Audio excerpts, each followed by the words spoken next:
bumiyahe ang Restless Moto Club ng Sagada at Tinok at ng La Union. Ang Restless sa ngayon ay hindi naman puro rides ang ginagawa at hindi rin long ride ang ginagawa niya. Ang Restless ay tumutulong, more on charities ang ginagawa namin. Experience yung Sagada ride, medyo breathtaking kasi ang daming twisties. Almost 3 hours yung twisties, walang tigil, kaya nakakapagod pero masaya. Maganda yung scenery. Dito kami bumiyahe ngayon. Ngayong itong biyahe namin na to. So wala man sila at katulad nung nasabi ng aming presidente ay nakamonitor sila, na alam nila kung nasaan kami, kung ano man ang ginagawa namin, umiinom nga man kami ng tubig, kung ilang bote ng tubig na iinom namin, alam nila.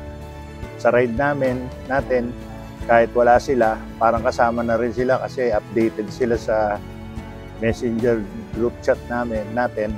Kaya alam nila kung ano yung mga nangyayari. Pati pag inom ng tubig, alam nila kung nasaan. Okay, sa Sagada ride, walang poknat o walang tigil na twisties. Ang sarap. Nakakapagod man, yung experience ng ride namin na to, sayang nga lang at wala yung mga kasama namin, hindi nila naranasan tong twisties na walang poknat. Masarap siya. Masarap. Pwede pa rin ulitin. Kaya lang, kapag inulit mo to, kailangan kumpleto yung tulog mo. Ito ay isang epic ride ng Restless Motorcycle Club. Yung experience namin sa pagpunta dyan sa Sagada, kasama na dyan yung mga twisties na unlimited. Maganda experience.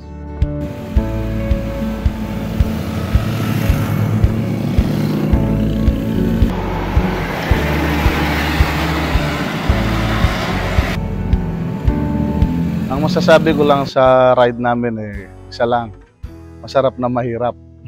Masarap kasi napupuntahan namin yung mga hindi pa namin napupuntahan na lugar.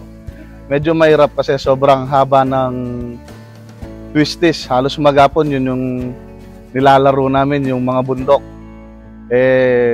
Experience na rin, kaya masarap.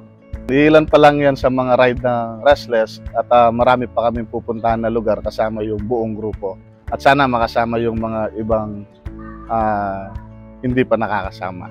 First time ko maka-rides ng ganito, maraming liko-liko.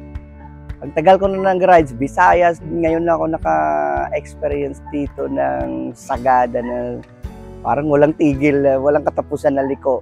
Experience ko yung sa may papuntang Tinok, yung masarap magbiyahe dito sa Norte. First time nakasama sa Restless na long ride.